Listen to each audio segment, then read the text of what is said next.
حدیث مبارک کې راځي اخیری حدیث وام بس کوم وی میدان محشر بوي الله تبارک وتعالى به حساب کتاب شروع کوي نو چې کله الله حساب کتاب شروع کوي نو الله تبارک وتعالى به آدم علیه السلام ته فرمایي اے آدم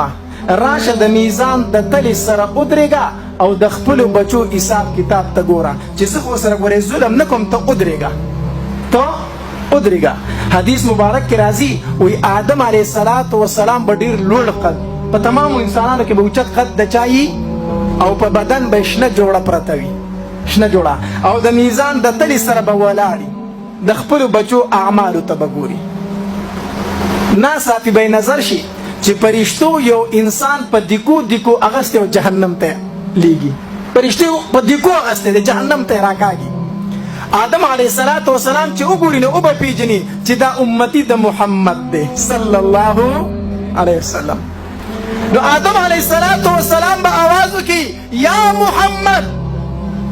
اے محمد زما بچی چرته یې نبی علیه السلام به جواب ورکړي لبیک یا ابوالبشر اے د بندګانو پلاره حاضر یم د بندګانو پلاره آدم علیه السلام به ورته وفرمایي ستا امتي فرشتو جهنم ته روان کړی دی که څه کولی شي نو وکړه ورله حدیث مبارک کې راځي وی نبی علیه السلام به د فرشتو ته وایي چې دا زما امتي دی دی پرېږدوئ دی څه کوي پرېږدوئ فرشتې به ورته وایي مونږ ته د الله د طرف نه حکم شوی دی مونږ د الله د حکم تابعدار یو مونږ به دی جهنم ته بیایو مونږ دی نه پرېږدو نبی علیه السلام به ورته منت کوي خو فرشتې مونږ د الله د حکم تابعدار یو به د جهنم فیصله شوې ده حدیث مبارک کې راځي چې نبی علیه السلام کله داسې مایوسه شي د هغې نه که نه نو داسې به راوګرځي او د الله د عرش ته به ګوري حدیث مبارک کې راځي دا ږیره به نبی علیه السلام داسې په دې موټو کې ونیسي دا د عربو عادت دی که نه چې کله دوی خفه شي او په سوچ کې پرېوځي نو دا ږیره په موټو کې ونیسي او داسې ودرېږي نو نبی علیه السلام به د خپله ږیره مبارکه داسې په موټو کې ونیسي او د عرش ته به ګوري الله تبارک وتعالی به جبرئیل علیه السلام راولیږي زما محبوب ته ووایه چې ولې خفه ولاړ دی په څه سوچ کې ولاړ دی نبی علیه السلام به وفرمایي وی الله تا را سره واده کړې وه چې ستا د امت متعلق به زه تا نه شرمنده کوم الله تا را سره واده کړې وه چې ستا د امت متعلق به زه تا نه شرمنده کوم الله د دې لپاره کومه رسوایي تو ته منت کومه چې پرېږدئ او هغوی نه پرېږدي جهنم ته غورځوي الله دا څومره رسوایي ده زما الله تبارک وتعالی به فرشتو ته حکم وکړي دا سړی واپس دی څه کوي واپس یې کوي او راولئ د ده اعمال دوباره وتلی د ده اعمال څه کوي دوباره وتلی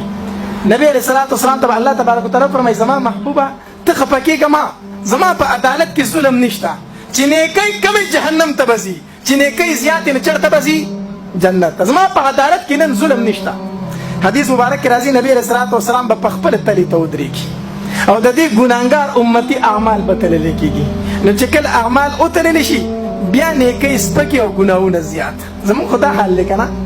زمونږ د امتیانو خو دا حال دی چې اعمال وتللی شي بیا نیکۍ کمې او ګناهونه به څه شي زیات به شي نو دا امتي به ډېر زیات خفه شي حدیث مبارک کې راځي لفظ د انمیلې راغلی د څه شي انمیله د ګوتې په بند موافق په نبي علیه السلام داسې یو کاغذ راوالي او غلی به د خپل امتي د نیکو چابړي ته وولي او چې د نیکو چابړي ته وویش که نه نو د نیکو چابړی به دروند شي او د ګناهونو چابړی به څه شي سپک شي د الله د طرف نه به اعلان وشي چې پلانکې د پلانکي زوی کامیاب شو په داسې کامیابۍ سره چې د نن نه بعد به ناکامه نه شي او الله به فرشتو ته وفرمایي بوځئ فرشتې وایي الله چېرته یې بوځو جنت ته یې بوځئ که نه تاسو نه ګورئ چې نیکۍ درنې شو ګناهونه سپک شو نو دی به جنت ته فرشتې روان کړي نو چې کله دی جنت ته روان کړي نو دی به دې فرشتو ته ووایي ما نه لږ مهلت نه راکوئ زه یوه پوښتنه کومه ما نه لږ غونته کې مهلت راکئ ما ته لږ ټایم راکئ فرشتې به ورته وایي زه تا ته مهلت دی نو دی به راوګرځي دی به وایي نبي علیه السلام باندې چې څنګه نظر پرېوځي که نه نو دی به وایي ما احسن خلقک ما احسن وجهک و الله څومره ښکلې ښایسته پیدا کړی و الله څومره ښکلې مخ در کړی دی من انت ته څوک الله د خپل پیغمبر لا پېژندلی نه دی نبی علیه السلام په میدان محشر کې د هغې امتي دپاره په منډو توړو دی فرشتو ته منت کوونکی دی هغه امتي چې لا ده پېژندلی هم نه دی نو دی به ورته وایي من انته څومره ښایسته نوراني چهره دې ده څومره ښکلی یې من ته هېڅوک دا راته ووایه چې زما دپاره دومره غمجن یې. نبي علیه الصلاة والسلام به ورته وفرمایي تا زه نه یم پېژندلی؟ انا نبیک، زه خو ستا نبي یم، زه خو ستا پیغمبر یم. دی به ورته ووایي وایي بې ادبي دې معافي، خو دا راته ووایه چې ته ګوتې په بند باندې دا څه چې تا زما د نیکو چابړي ته واچو، زما نیکۍ درنې شوې او ګناهونه مې څه شو. نو نبی علیه الصلاة والسلام ورته وفرمایي هي صلاتک التي تصلي علی، دا هغه درود و کوم چې تا په دنیا کې په ما باندې ویلی و، دا هغه درود چې کوم په دنیا کې تا په ما باندې ویلی و، دکه دې ما سره پراته و، ستا نیکۍ سپکې شوې، ګناهونه دې درانه شو، خو چې دا درود ما د نیکو چابړي ته واچول نو نیکۍ دې درنې شو او ګناهونه دې څه شو. ټول وایي صلی الله. ورونو د دې کانفرنس نوم دی سیرت ساقي کوثر کانفرنس. الله د هغې هستۍ په یاد کې چې د چا د لاس منتظر یو چې موږ ته به د حوض کوثر نه جامونه راکړي. الله دې موږ ته نصیب کړي ټولو ته.